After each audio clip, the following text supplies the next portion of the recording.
The 19th of December 2025, Venezuela. 303 billion barrels. That's more oil than Saudi Arabia, Iraq, and Kuwait combined. Sitting in a country where grocery stores are empty, hospitals lack medicine, and nearly 8 million people have already fled. And here's what nobody wants to say out loud. The United States isn't preparing to invade Venezuela to save it. They're preparing to invade because letting it collapse into the wrong hands could destroy American power for a generation. This isn't about Maduro.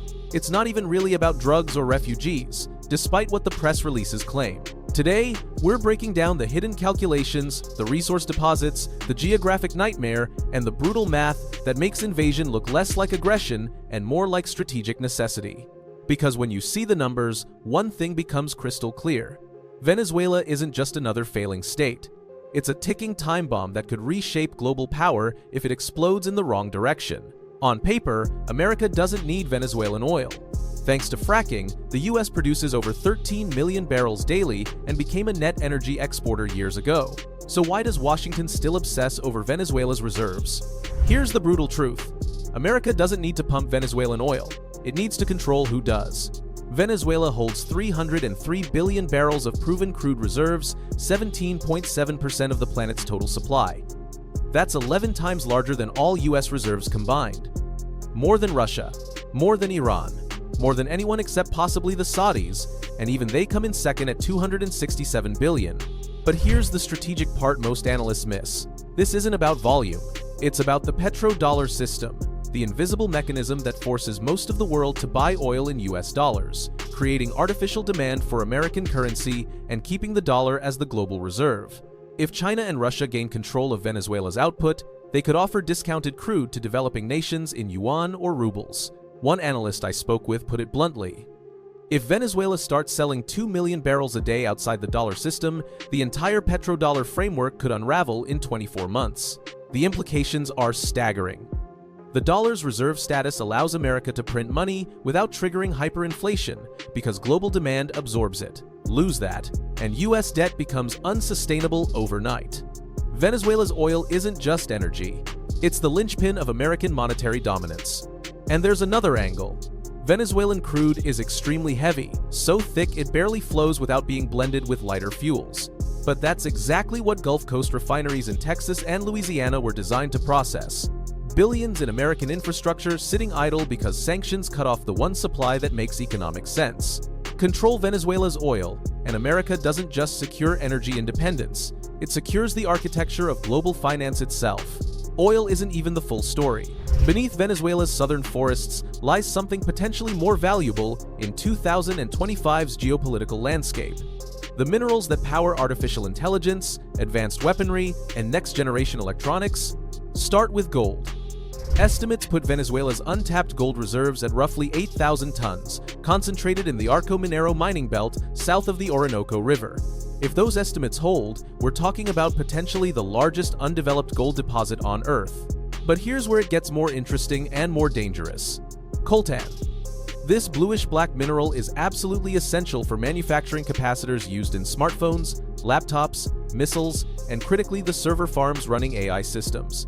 Venezuela's deposits are believed to be enormous, rivaling those in the Congo. In a world racing to dominate artificial intelligence, coltan isn't just valuable, it's irreplaceable. China currently controls roughly 80% of global rare earth processing. If Beijing also locks up Venezuelan coltan through debt trap infrastructure deals, they'd achieve near monopoly control over the supply chain for advanced semiconductors. The Pentagon knows this, the State Department knows this, and that knowledge creates a terrifying strategic calculation. Letting Venezuela's mineral wealth fall into rival hands could mean losing the AI race and, by extension, losing the century. Then there's thorium, the nuclear fuel that could power next-generation reactors more safely than uranium. Venezuela is estimated to hold the world's second-largest thorium reserves. In an era of energy transition and climate agreements, thorium could be the key to clean, abundant power. Add it all up.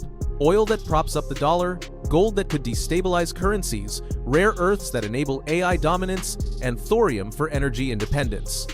Venezuela isn't just resource-rich. It's a strategic jackpot that America cannot afford to let rivals claim. One former Pentagon planner told me, "If we're being honest, Venezuela represents the last great grab for resources before everything gets locked up by spheres of influence." Miss this window, and we're stuck begging China for chip materials in 2035. Geography matters. And Venezuela's location creates a security scenario the United States hasn't faced since the Cuban Missile Crisis, only potentially worse. From Caracas to Miami, approximately 1,400 miles. Flight time for a modern military aircraft under 3 hours. Now imagine Russia and Iran establishing permanent military infrastructure at that distance. Not as speculation as established fact. By late 2025, intelligence confirms Russian S-300VM air defense systems deployed across multiple Venezuelan sites. Iranian drone technology and anti-ship missiles delivered under bilateral agreements. Submarine maintenance support from Russian technicians keeping Venezuela's aging diesel-electric fleet operational.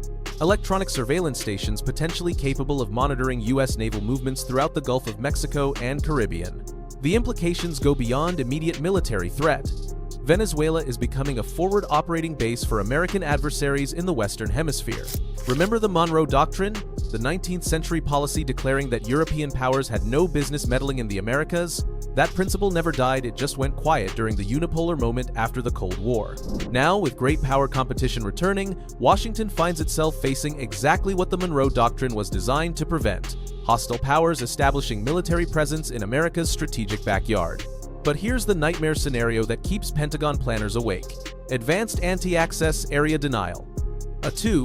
AD systems. If Russia fully integrates its air defense networks with Venezuelan radar installations, they could create a protective bubble, making it costly for U.S. forces to operate in the southern Caribbean. That matters enormously if America ever needs to project power into South America, secure the Panama Canal, or most critically, prevent further Russian and Chinese expansion across Latin America. One senior defense analyst described it to me this way: "It's not about Venezuela attacking Florida.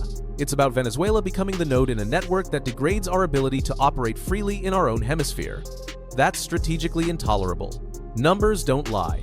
And the numbers coming out of Venezuela tell a story of civilizational collapse on a scale rarely seen outside wartime. As of mid-2025, an estimated 7.9 million Venezuelans have fled their country, making it the second largest refugee crisis in the world after Syria. Let that sink in. Roughly 30% of Venezuela's population has left. That's equivalent to 100 million Americans abandoning the United States. Where did they go? Colombia hosts 2.5 million. Peru nearly 2 million. Brazil, Chile, Ecuador, and Caribbean nations absorbed hundreds of thousands more. And crucially, over 800,000 have reached the United States, with tens of thousands more arriving at the southern border monthly. The fiscal cost to American cities is staggering. New York City alone spent over $2 billion in 2024, providing shelter, healthcare, and services to migrants, many of them Venezuelan. Chicago, Denver, and other sanctuary cities face similar burdens, stretching municipal budgets to breaking points. But here's where the calculation gets truly cynical and potentially decisive. Every month Maduro remains in power, another 50,000 to 100,000 Venezuelans attempt the journey north. That flow destabilizes transit countries, overwhelms border processing, and creates domestic political crises in the United States that make governance nearly impossible. From a cold strategic perspective, the math is brutal. Option A: spend $100 billion invading, toppling Maduro, installing a transitional government, and beginning reconstruction. Stabilize Venezuela in 3 to 5 years. Migration stops at the source. Option B: spend $1 trillion over the next decade managing an endless refugee crisis, building detention facilities, fighting political battles over immigration, watching American cities strain under the weight, and dealing with the social fractures this creates, while Venezuela continues to be a wound hemorrhaging people and becoming more chaotic. One congressional staffer put it to me this way: "We're going to pay for Venezuela one way or another. The question is whether we pay to fix it or pay to contain the consequences of letting it rot."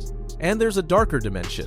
Some strategists now talk about migration as a weaponizable crisis, the idea that hostile powers could deliberately exacerbate refugee flows to destabilize Western nations. Whether intentional or not, Venezuela's collapse is achieving exactly that effect. The humanitarian crisis isn't just a tragedy, it's becoming a strategic weapon pointed at America's soft underbelly. While the world focuses on military posturing, a quieter conquest is already underway. Venezuela owes China approximately $60 billion, debts accumulated over years of loans secured by oil shipments. The terms are crushing. Venezuela must ship hundreds of thousands of barrels daily to China at below-market rates just to service interest. Beijing isn't just a creditor, it's become Venezuela's economic master through debt. And here's what terrifies Washington. If Maduro falls and a new government rediges on Chinese debt, Beijing could demand direct control over oil fields, ports, and refineries as collateral. We've seen this playbook in Africa and Central Asia. Venezuela could be next. The nightmare scenario. A Chinese state oil company operating Venezuela's fields, Chinese firms controlling critical infrastructure, and Chinese military advisors protecting their investments. Venezuela transformed into a Chinese economic colony 1,400 miles from Florida. The question isn't whether America can tolerate Maduro, it's whether America can tolerate China owning Venezuela's future. Let's compile what we know. Strategic resources. 303 billion barrels of oil. Dollar system protection.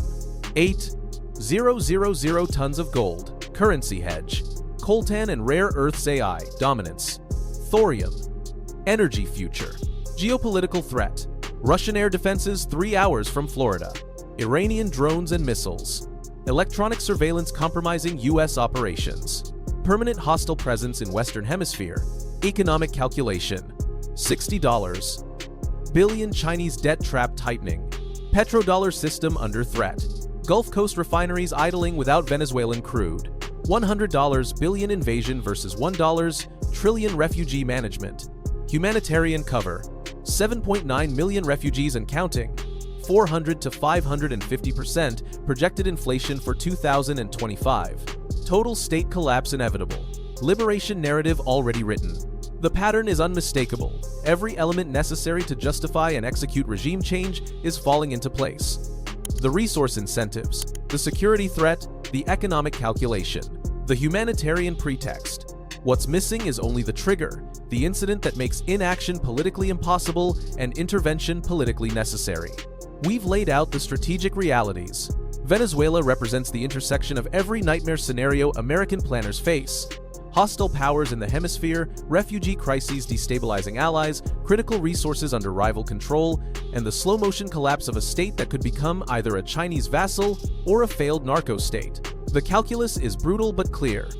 Do nothing, and watch Venezuela become a wound that never heals bleeding refugees, empowering adversaries, and demonstrating American impotence. Act decisively and solve multiple problems simultaneously while seizing strategic assets that could secure American dominance for decades. Will it happen? The naval forces are positioned, the legal groundwork is laid, the propaganda narratives, drugs, refugees, human rights are already circulating. All that's needed is the spark. And sparks, in a crisis this volatile, have a way of appearing exactly when they're needed. What do you think? Is America preparing for an inevitable intervention, or is this just another case of overblown military posturing? Drop your take in the comments, and if you found this analysis valuable, make sure you're subscribed. Because when this situation moves, it's going to move fast, and we'll be here breaking down exactly what it means for you. Next time, why Argentina's south remains mysteriously empty and what that reveals about geopolitical strategy.